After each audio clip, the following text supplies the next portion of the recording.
Hi, and welcome back to my channel. The Lucky One. Yes, that is the book we're going to discuss in this book review. Now, why is this book called The Lucky One? Well, because our character was, for all intents and purposes, lucky. Her name was Nora, and 10 years ago, she and her friend August were snatched by a stranger. August was killed almost immediately, but Nora escaped. So she was called the Lucky One in media, in any reports, perhaps even by the police. But she never felt so lucky because she always felt like she was looking over her shoulder. Because she never felt completely free from this serial killer. Now, I'm going to tell you something, and I'll tell you right off the bat. I had already picked my favorite reads for August before I read this book, which I read on the 31st, the last day of August. Guess what? This book pushed those other two books to runners-up position, and this book took the number one position of my favorite books in August. Why? Because it was the best, maybe the best cat and mouse game type story I have had the pleasure of reading. Why is that? Well, she goes home, a place that she wasn't really comfortable with because memories, dark memories of her friend Nora August being killed. But no, Nora is back home. But almost as soon as she gets back home, another one of her dear friends is murdered almost immediately. So, is that the end of it? Or what happens after that? Well, first thing is she starts getting messages on her WhatsApp account.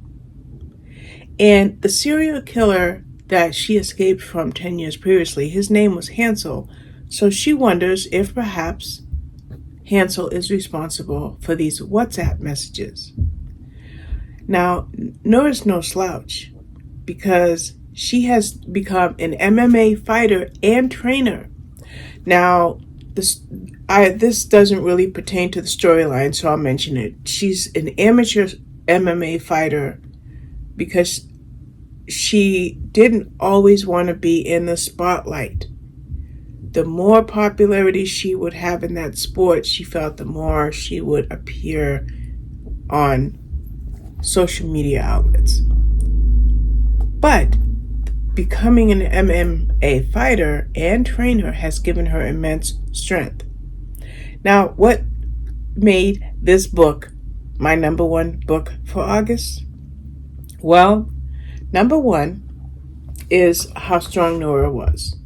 Number two is the circle of friends that she had was very small. Number three was the fact that she was a MMA coach and fighter, which I don't know if I've ever read a book with the female character being that, it being in that sport. And then the cat and mouse chase that I mentioned.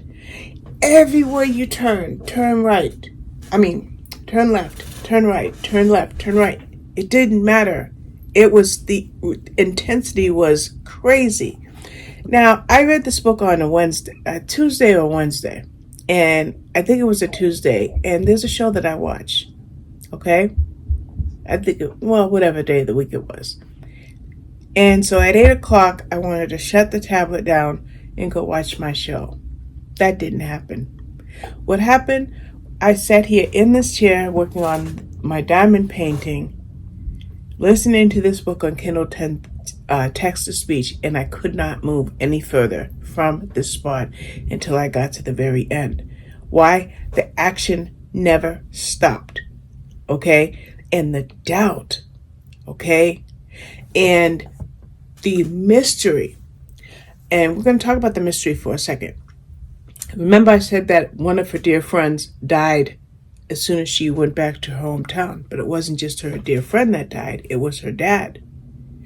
And so she queries as to what the cause of his death was, and even the police and the medical examiner are also trying to determine the cause of his death. Did that have anything to do with this serial killer? Can anyone truly escape a serial killer and live to talk about it? Can anyone that escapes a serial killer ever feel that they're putting their feet on solid ground? All of those things are questions that you can think about. The thing is, when you read this book, quite naturally, you feel like you have to know who the killer is. Another thing that I find in mystery thrillers, psychological thrillers, straight suspense, or just regular mystery, when we have a bevy of characters, whether it's a few or whether it's a lot, usually a character that is in the story ends up being the murderer. That's true for books and that's true for television. It's very rare to invest hours into a book or a movie or a television series and not see snippets of a character who would be responsible for the crimes happening in that story. So, with that in mind, I had to keep looking at character A, character B, character C, character D. Who of them could have done that heinous murder 10 years previously, killed that girl that was part of their close-knit group of friends? And what in the world did the death of Nora's father have to do with it? And so, as mentioned, you're looking at all your characters, and I kind of felt like this. I kind of felt like I was a doubting Thomas, maybe, if I can use that word. A negative Nancy. Why am I saying that? Because I couldn't trust anybody. The only character I could trust in this book was Nora. So that's what kept me riveted. So I hope you enjoy this book by Jessica Payne, because it is excellent, excellent, excellent. I don't know where it will end up at the end of 2022, but for now, it's my favorite book of August. You can get this book. I'm bringing it up on Kindle. You can get this Kindle version. I'm trying to see how much the Kindle. I don't quite see the Kindle version price, but I do see that it's on Kindle Unlimited. So please get this book. And if you do, come back to this video and put it in the comment section below and let me know if it enthralled you as much as it did me. Alrighty, thank you for watching. Bye-bye.